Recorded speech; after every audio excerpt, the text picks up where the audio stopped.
Need to combine multiple PDF files into one single document?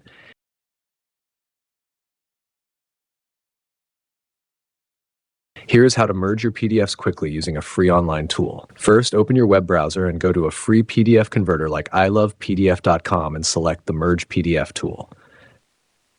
Next, click the Select PDF Files button, browse your computer, and select all the PDF documents you want to join together.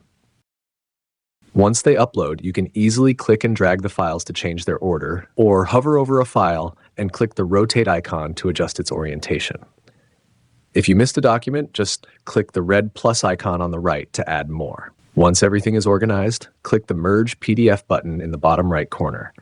Wait just a brief moment for the files to combine, and then click Download Merged PDF to save your single perfectly compiled document directly to your computer. If this quick document trick helped you out, please give it a like and subscribe for more fast digital tutorials.